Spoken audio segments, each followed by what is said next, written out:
So hello दोस्तों, क्या आपने इस साल का बजट देखा? ये मोदी 3.0 का पहला बजट है जिसे हमारी वित्त मंत्री निर्मला सीतारमण जी ने इसे पेश किया।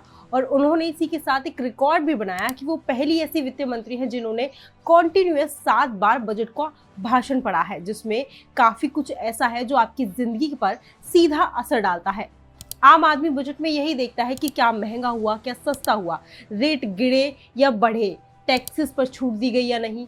तो इन सभी सवालों के जवाब जानेंगे आज की इस वीडियो में, एक आसान भाषा में। तो इस वीडियो को स्किप बिल्कुल ना करें और ध्यान से सुनते जाएं। बजट जानने से पहले हम बात करते हैं कि बजट का साइज क्या था।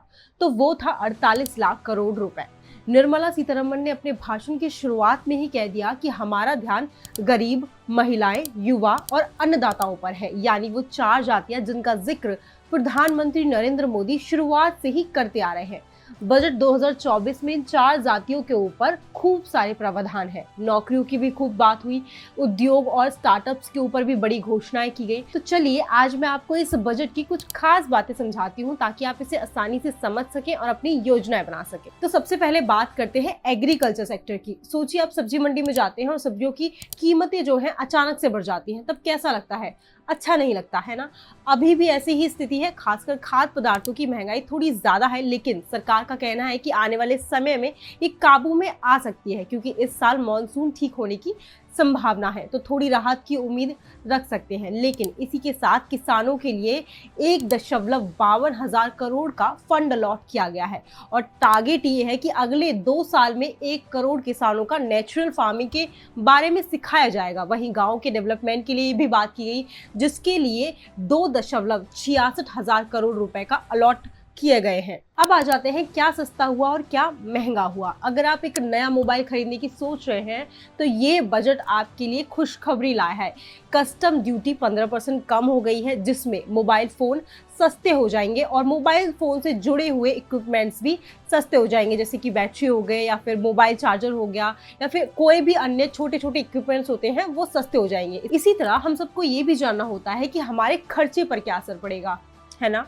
तो सुनिए, कैंसर की जो दवाइयां हैं, X ray tube, flat panel detector अब सस्ते होंगे। सोना, चांदी, प्लैटिनियम भी अभी आपकी पहुंच में होंगे। अब जरा सोचिए, अगर आपके घर की छत पर सोलर पैनल लग जाए और महीने में 300 यूनिट तक बिजली मुफ्त मिल जाए, क्या बात है। प्रधानमंत्री सूर्य घर मुफ्त बिजली योजना के तहत ऐसा ही होगा।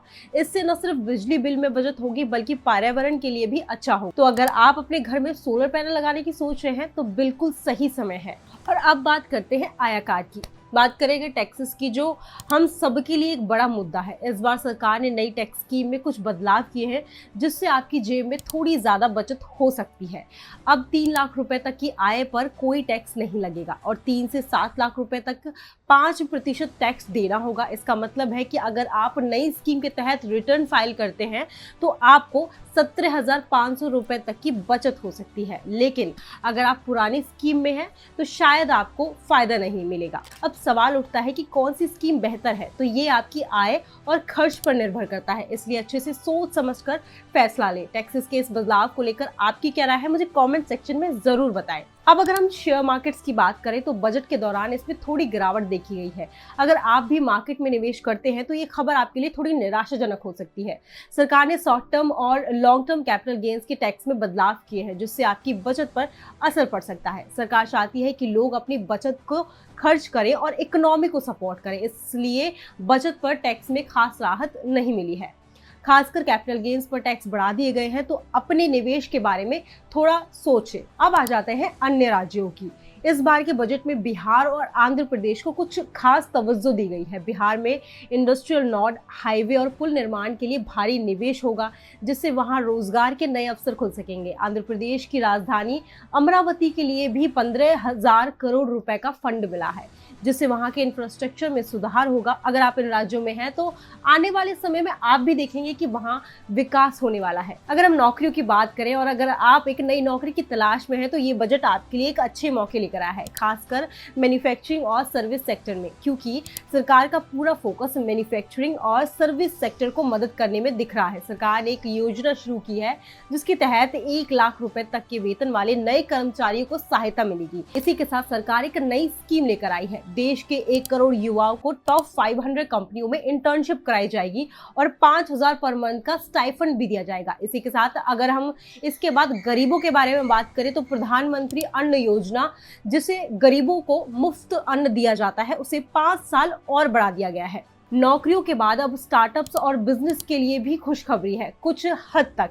एक तो सरकार ने एंजल टैक्स को घटाकर 0 कर दिया है, यानी यदि कोई आपके बिजनेस में पैसा लगाता है तो उस पर कोई टैक्स नहीं देना होगा। इतना ही नहीं, मुद्रा लोन के तहत मिलने वाली राशि भी 2 गुना कर दी गई है। मुद्रा लोन के तहत अब तक 10 लाख रुपए तक का लोन मिलता था, जिसकी सीमा बढ़ाकर 20 लाख रुपए कर दी गई है, जिससे आपको अपने बिजनेस की शुरुआत करने में मदद मिलेगी। हालांकि इसका लाभ उन्हें मिलेगा जो पहले से लोन लेकर समय पर उसे लौटा चुके हैं। अपना घर खरीदने का सपना किसका नहीं होता। तो अगर हम इसकी बात करें और अगर आप प्रॉपर्टी खरीदते हैं और महिलाओं के नाम पर प्रॉपर्टी खरीदते हैं तो इसमें आपको स्टैंप ड्यूटी में छूट मिलेगी। मतलब घर खरीदने की लागत कम होगी और आपका सपना थोड़ा और करीब हो जाएगा। ये एक बेहतरीन मौका है, खासकर अगर आप निवेश के बारे में सोच रहे हैं। अब अंत में आ जाते हैं स्टूडेंट्स की एजुकेशन पर। अगर आप हायर एजुकेशन के बारे में सोच रहे हैं तो सरकार ने 10 लाख रुपए तक के एजुकेशन लोन पर 3% तक की इंटरेस्ट सब्वेशन का लाभ देने का प्रावधान किया है। इसके लिए 1 लाख स्टूडेंट्स को सीधे ई वाउचर दिए जाएंगे। इसमें शिक्षा की लागत थोड़ी कम हो जाएगी और आप अपने बच्चे की अच्छी पढ़ाई के लिए बेहतर योजनाएं बना सकेंगे। लेकिन इसका लाभ आपको जब ही मिलेगा जब आप डोमेस्टिक इंस्टीट्यूट, यानी अगर आप किसी बाहर के इंस्टीट्यूट में पढ़ाई करने के लिए लोन लेते हैं तो इसका लाभ वहां नहीं मिलेगा। तो ये था हमारा 2024 का बजट, एक आसान और इंटरेस्टिंग रिव्यू में। उम्मीद है इसने आपके कई सवालों के जवाब दे दिए होंगे। लेकिन अगर आपके पास कोई सवाल है या आप किसी खास विषय पर बात करना चाहते हैं, आपके हिसाब से क्या बजट में होना चाहिए था और क्या नहीं होना चाहिए था, अपनी राय कमेंट्स में ज़रूर बताएं। अगर आपको वीडियो अच्छी लगी हो तो प्लीज़ लाइक और शेयर ज़रूर करें। मिलते हैं नेक्स्ट वीडियो में, तब तक के लिए देखते रहें सूचक।